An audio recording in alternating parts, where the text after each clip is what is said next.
हेर्नुपर्छ। अन्त परमेश्वरलाई चाहिँ हामीले सानो कुरा परमेश्वरले दिनु हुँदाखेरि पनि हामीले परमेश्वरलाई धन्यवाद दिँदा चाहिँ प्रभुले त्यही कुरा चाहिँ के हो अब याद गर्नुहुन्छ। यो छोरीले चाहिँ यत्रो कुरा गर्दाखेरि मलाई धन्यवाद भनेको छ, मलाई उसको हृदय चाहिँ एकदम इमान्दार छ भनेर परमेश्वरले मन पराउनुहुन्छ है। अन्त परमेश्वरले सानो सानो कुरामा धन्यवाद दिएको परमेश्वर साह्रै मन पराउनुहुन्छ है। अन्त फेरि मतीमै एकताल फेरि खोल्नुहोस्।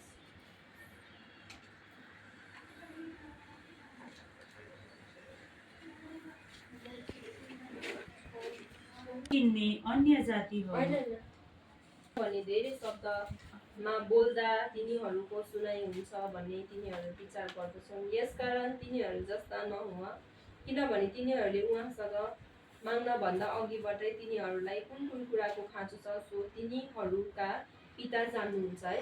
साँच्चै नै परमेश्वरले है हामीले त्यो परमेश्वरलाई के हो कि अब परमेश्वरलाई सबै कुरा थाहा हुन्छ कि यो छोरीले के चाहिएको छ र के चाहिएको छ, छोरीले के कुराको खाँचो छ है, परमेश्वरले छोरा छोरीलाई दिनुहुन्छ है।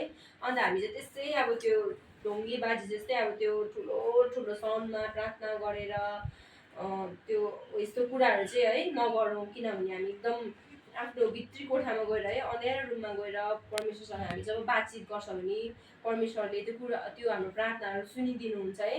अन्त परमेश्वरले एकदमै धेरै मन पराउनुहुन्छ। परमेश्वरलाई हामीले आदर गर्छौँ, प्रभुलाई हामीले इज्जत गरेर हामी प्रार्थना गर्छौँ है। नम्र हृदयले हामी प्रार्थना गर्छौँ। हाम्रो पापहरू हरेक कुरालाई छुटकारा है परमेश्वरमा भएर छुटकारा मागेर पश्चाताप गरेर हामी प्रार्थना गर्छौँ भने है परमेश्वरले हाम्रो एक वर्डिङ दिनुहुन्छ। अन्त हामीलाई नयाँ नयाँ भाषाहरू दिनुहुन्छ है।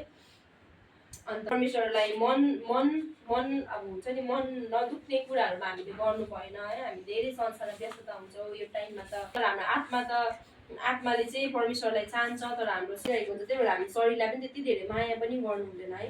परमेश्वरको नाउँलाई चाहिँ कारणले प्रशंसा गर्न तर हामीले टेर्नु हुँदैन है। परमेश्वरको राज्य नजिक आइसकेको छ है। अन्त हामीले प्रार्थना गर्दै गर्दाखेरि चाहिँ प्रार्थनै गर्नुपर्छ, चर्चमै गएर प्रार्थना गर्नुपर्छ भन्ने पनि छैन नि त। आफ्नो रुममा बसेर प्रभुको नाउँलाई पुकारेर है आफ्नो हृदयबाट गएर एकदम पिस अनि साइलेन्टमा बसेर है प्रार्थना गर्न पनि सक्नुहुन्छ है।